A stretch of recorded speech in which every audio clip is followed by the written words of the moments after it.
সকালবেলা আমি ঘুম থেকে উঠে চলে গেছিলাম ছাদে, কারণ আমার পদ্ম গাছে পদ্ম ফুল ফুটেছে নাকি সেটা দেখার জন্য। তো দেখলাম না, ফোটেনি। তারপর আমি ফ্রেশ হয়ে এই যে ঘরে চলে এসেছি। আর ঘরে আসার পর মা আমাকে বাইরে থেকে হঠাৎ ডাক দিল যে তাড়াতাড়ি বেরো, দেখ কি হয়েছে। তো আমি ঝটপট করে গিয়ে দেখি যে একটা কাকের বাচ্চা গাছ থেকে পড়ে গেছে। কি আর করবে, বেচারা আর উঠতেও পারছে না ঠিকঠাক করে। তারপর ওকে যে আমরা নিচে রেখে দেবো সেটাও পাচ্ছি না, কারণ হচ্ছে কি একবার আমাদের সামনেই ওকে কুকুর এসে ধাওয়া দিয়েছিল, মানে আমরা যদি না থাকতাম ওকে তাহলে মেরে ফেলতো। তো তারপর আমার দিদি হাতে করে নিয়ে ওকে ছাদের উপর আমাদের রেখে দিয়ে আসলো। তো ওর মা বাবা দেখো, ওর মা বাবা ভেবেছে কি যে আমরা হয়তো ওর বাচ্চাকে মেরে ফেলছি। আর আমার দিদিকে দেখো এক্ষুনি পিঠের মধ্যে ঠোকর দিচ্ছিল, দিদি তো ভয়তে চিল্লিয়ে উঠেছে। সারাদিন এই কাকের কাকা শুনতে শুনতেই আমাদের গেল। আর ওর বাচ্চাকে নিতে পারলো না ওর মা বাবা।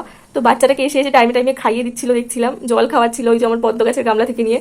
তো আর কি বলবো, বাচ্চাটা একটু একটু উড়ে ছাদ থেকে একটু পাশের বাড়ির টিনের চালে পড়ছিল, আবার আমাদের টিনের চালে যাচ্ছিল, কিন্তু উঠতে আর পারছিল না। এই করতে করতে দুপুর থেকে সন্ধ্যা গড়িয়ে আসলো, আর ওর মা বাবা নিতেই পারলো না ওকে। কি আর করবো, তারপর আমি ভাবলাম বাইরে রেখে দিলে তো কিছুতে রাত্রিবেলা মেরে ফেলতে পারে। তো তাই জন্য দেখো আমি ঘরে বালতির মধ্যে একটা কাপড় দিয়ে এনে রেখে দিয়েছি। তো তারপর পরের দিনকে সকালবেলাতে আমাদের ঘুম ভাঙিয়ে দিয়েছে লিটারেলি, কি বলবো, জানলাতে এসে ঠকঠক করছিল ওর মা বাবা। তো তারপর উঠে তারপর বাচ্চাটাকে আবার ছাদের ওখানে রেখে আসলাম। দেখছিলাম যে ওখান থেকে উড়ে একটা পাশে একটা ছোট মতো নারকেল গাছ ছিল, সেটার উপরে গিয়ে বসলো। তো ওরকম অল্প অল্প করে উঠতে উঠতেই ওর বাবা মার সাথে আরো একটা, ওই নারকেল গাছটা থেকে একটু বড় একটা গাছে গিয়ে বসলো দেখলাম। তো এভাবেই আস্তে আস্তে চলে গেছে বাবা মার সাথে। তো এই ছিল আজকের ভিডিও, এরকম একটা কাণ্ড ঘটেছে বলে তোমাদের সাথে শেয়ার করলাম। তো কেমন লাগলো ভিডিও? ভালো লাগলে কিন্তু আমার চ্যানেলটাকে সাবস্ক্রাইব করে দিও।